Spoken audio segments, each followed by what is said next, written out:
ಜಾನ್ವರಿಗೆ ಮಗುವಿಗೆ ತೊಟ್ಟಿಲು ಹಾಕುವ ಕಾರ್ಯಕ್ರಮವನ್ನು ಕಲ್ಲಡ್ಕದಲ್ಲಿ ನಿಗದಿಪಡಿಸಿದ್ದೆ.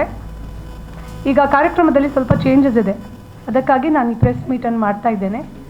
ಇವತ್ತು ನಾನು ಒಬ್ಬಳೇ ಇದ್ದೇನೆ ಪ್ರೆಸ್ಸಲ್ಲಿ. ಮೊನ್ನೆ ಸೋಮವಾರ ನಮಿತಾ ಅಂದರೆ ಸಂತ್ರಸ್ತೆಯ ತಾಯಿಗೆ ಕಾಲ್ ಮಾಡಿದ್ದಾರೆ ಮಧು ಆಚಾರ್ಯ ಅವರು ಅವರ ಒಕ್ಕೂಟದ ಅಧ್ಯಕ್ಷರು ಅಥವಾ ಏನೋ ಪದಾಧಿಕಾರಿ ಆಗಿದ್ದಾರೆ ಉಡುಪಿ ಜಿಲ್ಲೆಯ ಆಚಾರ್ಯ ಸಮುದಾಯದ. ಅವರು ಸಂಧಾನಕ್ಕೆ ಬಂದಿದ್ದಾರೆ. ಅವರು ಈಗಾಗಲೇ ಹುಡುಗನ ತಂದೆ ಹತ್ರ ಮಾತಾಡಿದ್ದೇನೆ ಅಂತ ಹೇಳಿದ್ದಾರೆ. ನಮಗೆ ಅವ್ರು ಹೇಳಿದ್ದನ್ನು ನಾನು ಹೇಳ್ತಾ ಇದ್ದೇನೆ ಇವತ್ತಿಲ್ಲಿ. ಆ ಪ್ರಕಾರ ಅವರು ಮದುವೆಗೆ ಒಪ್ಪಿದ್ದಾರೆ ಅಂತ ಹೇಳಿದ್ದಾರೆ. ಮಧ್ವಾಚಾರ್ಯವರು ಒಪ್ಪಿಸಿ ಮಾಡಿಸ್ತೇನೆ, ಸ್ವಲ್ಪ ಕಾಲಾವಕಾಶ ಕೊಡಿ, ಈ ತೊಟ್ಟಿಲು ಹಾಕುವ ಕಾರ್ಯಕ್ರಮ ಮಾಡಬೇಡಿ ಅಂತ ಹೇಳಿದ್ದಾರೆ.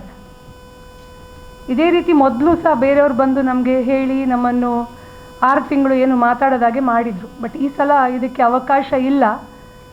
ಅವರು ರಿಕ್ವೆಸ್ಟ್ ಮಾಡಿದ್ದಕ್ಕೆ ಆ ಹುಡುಗಿಗೆ ಒಂದು ಈ ತೊಟ್ಟಿಲು ಹಾಕುವ ಕಾರ್ಯಕ್ರಮದಿಂದ ತೊಂದರೆ ಆಗ್ತದೆ, ಅವನ ಮದುವೆ ಆಗೋದಿಲ್ಲ ಅಂತ ಆಗಬಾರ್ದು ಅಂತ ಹೇಳುವ ದೃಷ್ಟಿಯಲ್ಲಿ ಈಗ ಅವರಾಗಿ ಬಂದು ಮದುವೆ ಮಾಡಿಸ್ತೇವೆ ಅಂತ ಹೇಳಿದ್ದಕ್ಕೆ ಈ ತೊಟ್ಟಿಲು ಹಾಕುವ ಕಾರ್ಯಕ್ರಮವನ್ನು ಫೆಬ್ರವರಿ 7ಕ್ಕೆ ಶಿಫ್ಟ್ ಮಾಡಿದ್ದೇವೆ. ಕಲ್ಲಡ್ಕದಲ್ಲೇ ನಡೀತದೆ. ಒಂದು ವೇಳೆ ಅವನು ಜನವರಿ 31 ಒಳಗೆ ಮದುವೆ ಆಗಲಿಲ್ಲ ಅಂತಾದರೆ ಅವನಿಗೆ ಜನವರಿ 31 ಟೈಮ್ ಕೊಟ್ಟಿದ್ದೇವೆ. ಮತ್ತು ಅವ್ರದ್ದು ತುಂಬ ಟರ್ಮ್ಸ್ ಆ್ಯಂಡ್ ಕಂಡೀಷನ್ ಇದೆ. ಯಾವ ಟರ್ಮ್ಸ್ ಆ್ಯಂಡ್ ಕಂಡೀಷನ್ಗೂ ಯಾರೂ ಒಪ್ಪುವುದಿಲ್ಲ. ನಾವಿಷ್ಟೇ ಹೇಳ್ಕೊಳ್ಳೋದು, ಅವನು ಆ ಹುಡುಗಿಯನ್ನು ಮದುವೆ ಆಗಬೇಕು, ಅದು ಬಿಟ್ಟರೆ ಯಾವುದೂ ಇಲ್ಲ. ಈಗಾಗಲೇ ಅವ್ರು ಹೇಳಿದ್ದಾರೆ, ಮಾತುಕತೆಗೆ ಬರುವಾಗ ನಾನಾಗಲಿ ನಂಜುಂಡಿ ಆಗಲಿ ಅಥವಾ ನಮಿತನ ಜೊತೆ ಬೇರೆ ಯಾರೂ ಬರಬಾರ್ದು, ನಮಿತಾ ಮತ್ತು ಅವರ ಮಗಳು ಮಾತ್ರ ಬರಬೇಕು ಅಂತ ಹೇಳಿದ್ದಾರೆ. ಇದಕ್ಕೂ ಅವರು ಒಪ್ಪುವುದಿಲ್ಲ. ಯಾಕೆಂದರೆ ಈಗಾಗಲೇ ಅಲ್ಲಿ ಹೋದ್ಮೇಲೆ ಏನಾಗ್ತದೆ ಅಂತ ಹೇಳಲಿಕ್ಕೆ ಸಾಧ್ಯ ಇಲ್ಲ. ಇದಕ್ಕಿಂತ ಮೊದಲು ಹೇಳಿದ್ದಾರೆ ಮಗುವನ್ನು ಆಶ್ರಮಕ್ಕೆ ಕೊಡಿ ಅಂತ ಹೇಳಿದ್ದಾರೆ. ಈಗಾಗಲೇ ನಂಜುಂಡಿಯವರು ಅವರ ಮನೆಗೆಲ್ಲ CC ಕ್ಯಾಮರಾಗಳನ್ನು ಹಾಕಿದ್ದಾರೆ. ಅವರಿಗೆ ಜೀವ ಬೆದರಿಕೆಯೂ ಇತ್ತು. ಈ ನಿಟ್ಟಿನಲ್ಲಿ ಅವರು ಸಂಧಾನಕ್ಕೆ ಹೋಗುವಾಗ ಖಂಡಿತವಾಗಿ ನಾನಾಗಲಿ ನಂಜುಂಡಿ ಸರ್ ಆಗಲಿ ಹೋಗೋದಿಲ್ಲ. ಯಾಕೆಂದರೆ ಒಂದು ಹುಡುಗಿಯ ಬಾಳ್ವೆ ಸರಿ ಆಗ್ತದಂತಾದರೆ ನಾವು ಹೋದರೆ ಹಾಳಾಗ್ತದಂತಾದರೆ ನಾವು ಹೋಗಲಿಕ್ಕೆ ರೆಡಿ ಇಲ್ಲ, ನಾವು ಹೋಗೋದೂ ಇಲ್ಲ. ಅವ್ರು ಒಳ್ಳೆಯದ್ರಲ್ಲಿ ಇರಬೇಕು.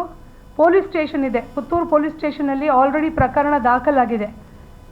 ಸಂಧಾನ ಏನು ಮಾಡಬೇಕಿದ್ರೂ ಪುತ್ತೂರು ಸ್ಟೇಷನಲ್ಲಿ ಆಗಬೇಕು. ಆ ತಾಯಿ ಮಗಳು ಮತ್ತು ಆ ಹುಡುಗನ ಮನೆಯವ್ರು ಯಾರಿದ್ದಾರೆ ಅಲ್ಲಿ ಬಂದು ಮಾತಾಡ್ಬೋದು. ಪುತ್ತೂರು ಸ್ಟೇಷನ್ಗೆ ಹೋಗಲಿಕ್ಕೆ ಅವ್ರಿಗೆ ಮನಸ್ಸಿಲ್ಲ ಅಂತಾದರೆ ಮಂಗಳೂರು ಪೊಲೀಸ್ ಕಮಿಷನರ್ ಹತ್ರ ಹೋಗಿ ಡೇಟ್ ಫಿಕ್ಸ್ ಮಾಡಿಕೊಂಡು ಮದುವೆ ಆಗಲಿ ಅಂತ ನಾನು ಈ ಮೂಲಕ ಹೇಳಲಿಕ್ಕೆ ಇಚ್ಛಿಸ್ತೇನೆ.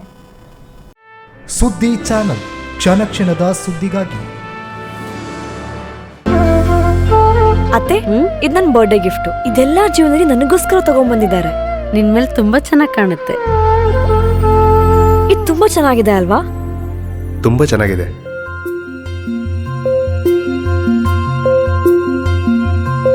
It will look really good on you. Amma? Huh? Mother is always son's first love.